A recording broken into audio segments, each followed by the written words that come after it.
I knew I wouldn't bounce back this time. I had enough. I didn't particularly want to die. Well, not like this, anyway. With blood and vomit on the walls and carpet, without my sister beside me, and with my mum still fighting for better. If you had seen the state of me, you would have tut-tutted and looked away. You'd have felt sorry for me. You'd mutter to your friend, "Do you think she's his mother or grandmother?" She, being Lynn, lovely Lynn, who collected me from Greenwich Social Services in 1989 and has clung on to me ever since. There's not much of me to cling on to, only 42 inches, and that's the bust measurement of most of the ladies who visited me from a variety of care agencies to do what they call personal care. Oh, I like the personal care. It was the bright spot of the day. Don't get me wrong, I like Lynn's personal care too, but you can't compare her and her tattoos with the buxom blondes with a 42-inch bust. I know, I sound terrible. Someone like me isn't supposed to have cheeky thoughts. And most of the time, I didn't. But just sometimes I did. Sorry about that. I love carrot cake. Well, any kind of cake for that matter. The sweeter, the better. One of the few pleasures in my short life was food.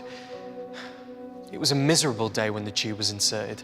That had to be the beginning of the end. Lynn, bless her, used to put a few crumbs of cake on my lips. That just added salt to the wound because I could taste the sweetness, but I couldn't swallow. I was terrified that the crumbs would choke me. I knew she would never deliberately have chosen to deprive me of anything, but she did deprive me of tasting that cake. Do you know who sells the best carrot cake? You'll never believe it. Go on, guess. Anyone? Wrong. It's Starbucks. So while other families would spend 2 hours getting ready to go on holiday for a week, we would spend 2 hours getting ready to go to Starbucks. I'm not joking. There was the oxygen, the medical gear, charging up the wheelchair, getting the car out. When me and my entourage eventually arrived, everyone looked, then looked the other way. I was the star of the show. People had to move their chairs and bags, their coats and cases to make way for the Joshmobile. We always sat at the same table, next to the resuscitation machine. Right on cue, I'd start choking and gasping. Before you could blink, Lynn had me on the floor attached to the machine. We caused quite a little kerfuffle. The other customers finished their coffees and made a quick getaway. Meanwhile, an ambulance responded first, and then the ambulance would arrive in their green suit jackets like Summit from outer space. They set to work trying to fix me. Lynn was better than any paramedic. They wanted to take me to hospital. She said no. It's okay. If his SATs are okay, then there's nothing they can do at the hospital that we can't do here. They would always have a bit of a set to, and I would look from one to the other. It was like a tennis match. Eventually, Lynn got a letter from the hospital to say I was on a palliative care program and there'd be no point bringing me in. Once she got that, it seemed to satisfy them, and they go away empty-handed and a bit disappointed. I was born in London, you know. I was called, don't laugh, Dean. It's a naff name. I had a non-accidental injury as a baby and I suffered extensive brain damage. I was taken away from my parents and fostered. I had a brother and sister, also fostered. It wasn't going to be a doddle to find a foster mum for me, but Lynn's always been a glutton for punishment. She didn't see a twisted, crippled body. She saw a child who needed a mum. For the first time in my life, I was wanted for myself. I already had my fair share of drama before Lynn came on the scene. I was born with a diaphragmatic hernia. It means the intestines are in the lungs. I spent 3 months in Great Ormond Street. After surgery, it was predicted I'd be left with a weak chest and some feeding issues, but I should go on to lead a normal life. It must have been later that my mum's boyfriend had bashed me over the head and I was put back in hospital with a cardiac arrest. I was on life support. My parents were arrested and I spent a year fighting for life, but according to the doctor, I was very broken. To begin with, Lynn lived with Paula.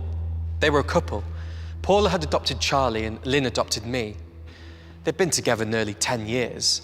Now, same-sex couples weren't allowed to adopt jointly in those days, which is why Lynn became my mum. Caused a few raised eyebrows down at the church, I can tell you.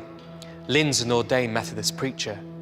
Now, this was useful, because when they were trying to find another name for me, she dropped a Bible and it fell open at the book of Joshua. Joshua, who fought the great battle of Jericho. I became Joshua and began fighting my own battles. To give Lynn and Paula their due, they also fought loads of battles on my behalf. To have a customized wheelchair, to get me into a school, to get the best treatments for me, to organize the care rotas, the adaptation of the house, and to deal with a very sick little person. It all became too much for Paula. She couldn't cope. She left and took Charlie with her. We were devastated, heartbroken, and desperate. Between 2000 and 2008, it was just the two of us.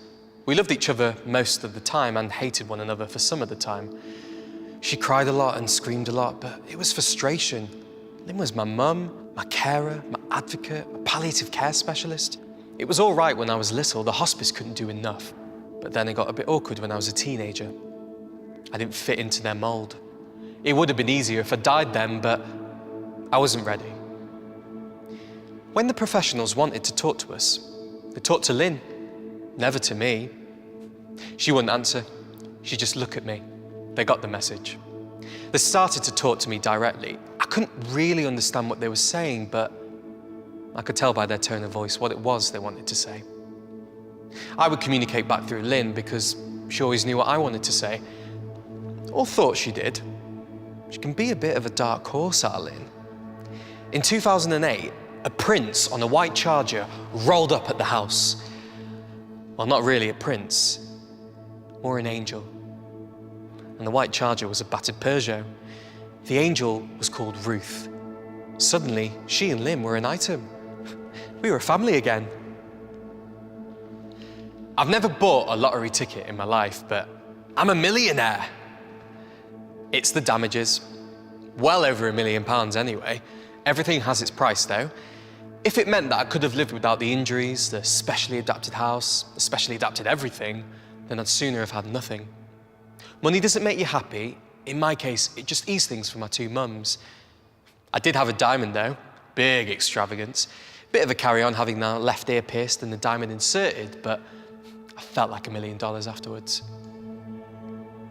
What's unbelievable is that after I died, my mums were clobbered for capital gains tax. They had to adapt the house back into a normal house, get rid of the special car, and pay more than 600 grand in tax. Oh, it didn't affect me much. I was dead and buried. I'll come on to that later. It meant that my mum and my newly adopted sister Belle had to up sticks and move into a little terraced house near Blackpool. Poor Belle. It was hard on her. When one kid gets all the attention, and I got nearly all the attention, it means the other kids lose out. She got around it by treating me as a cuddly toy, jumping on me, playing with my ears and that. I smiled, but was really gritting my teeth. She took it badly after I died. Had to get help from the hospice. Well, she was the right age, and they are very good at bereavement counselling for children. The really awful thing, though, is that she had to leave the school when she was happy. She didn't deserve that. She never deserved what she got, and it was my fault. If I come across as humorous, that's okay. I tell you though, folks, I'm angry. More than angry, furious. And what am I furious about? I'll tell you. Not so much the incapacity, that's just the way it was, but being deprived of my right to be cared for at the end in a hospice where my needs would have been dealt with by professionals. And my mums could have visited, held my hand, brought me DVDs and other little treats. I was too old for the children's hospice, and the other hospice wouldn't take me. His needs are too complex, they said. All the services are so uncoordinated. They didn't talk to each other. Lynn and Ruth were never off the phone trying to get me some kind of integrated care. It never happened. Oh, they sent nurses to sit with me through the night and do bits and bobs to help out. Yeah, they were generally great, but never the same nurse 2 days running. Lynn and Ruth would give them a photo album. Get to know him, they would say.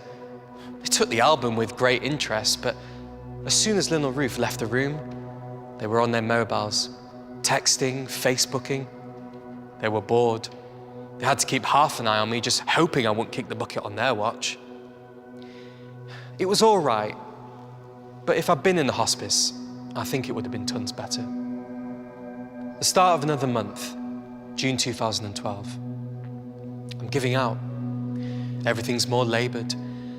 Lynn and Ruth take it in turns to sleep on the sofa. They're exhausted. They snap at one another, they snap at me. They're not eating properly. We're all going downhill, so I guess it's time for me to take my final bow.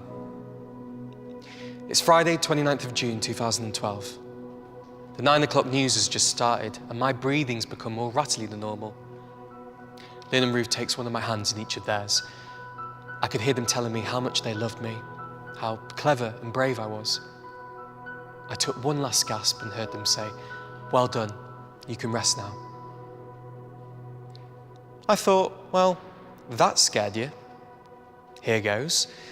So with what remaining strength I had, I took a huge gulp of air. They both burst out laughing. And then I was gone.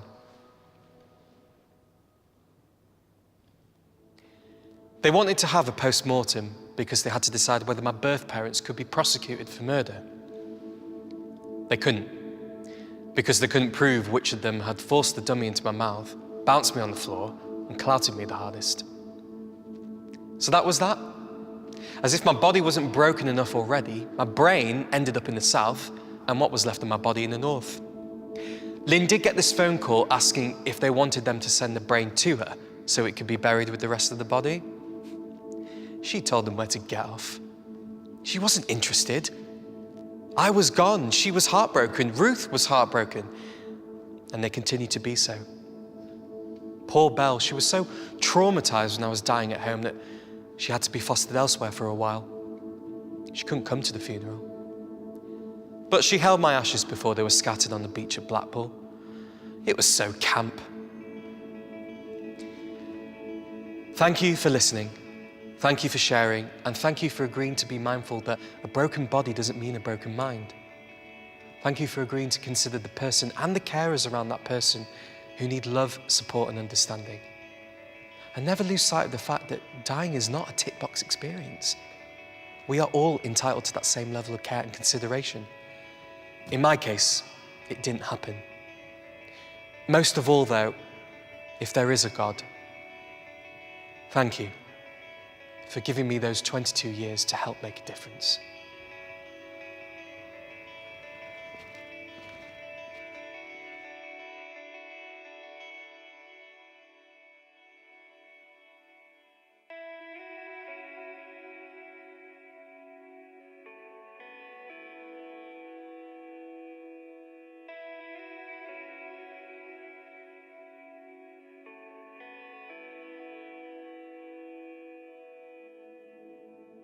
Josh was a whole person, emotionally, physically and spiritually.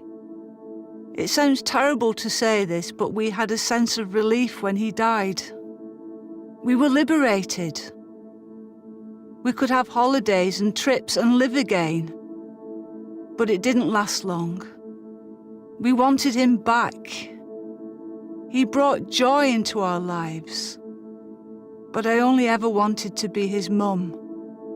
Not his palliative care consultant, not his advocate, just his mum. Josh's mum.